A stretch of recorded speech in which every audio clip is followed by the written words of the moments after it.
જોહાર, જય આદિવાસી। 13 સપ્ટેમ્બર વિશ્વ આદિવાસી અધિકાર દિન આયોજક સમિતિ દ્વારા ગાંધીનગર ખાતે કાર્યક્રમનું આયોજન થયેલ છે। 9 ઓગસ્ટ આપણે દરેક જગ્યાએ ખૂબ જ હર્ષોલ્લાસથી ઉજવણી કરી। હવે આપણા સૌની જવાબદારી બને છે કે ગાંધીનગર ખાતે આપણા સૌએ એકતા બતાવવાની છે, સંગઠન બતાવવાનું છે। એટલે આપણા સૌએ ત્યાં આગળ આવવા માટે હું હાકલ કરું છું। સંયુક્ત રાષ્ટ્ર સંઘે આદિવાસીઓના રક્ષણ માટે 46 મુદ્દાનું ઘોષણાપત્ર તારીખ 13/9/2007 રોજ જાહેર કર્યું। ભારત દેશના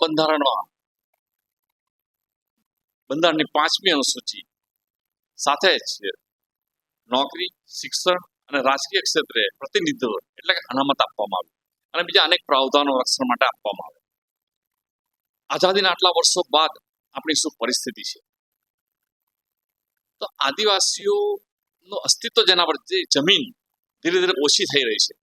ભારત દેશમાં 3 કરોડ લોકો ઓલરેડી અનેક પ્રોજેક્ટોમાં વિસ્થાપિત થઈ ચૂક્યા છે અને આગામી વર્ષોની અંદર Tapi river link project, Bharatmala, Shamlaji Ambaji યાત્રાધામ, Kevadia project, Ratan Mahal, goods train freight corridor, Delhi Mumbai industrial corridor જેવા અનેક પ્રોજેક્ટોમાં ભારત દેશમાં 1 કરોડ લોકો વિસ્થાપિત થવાના છે।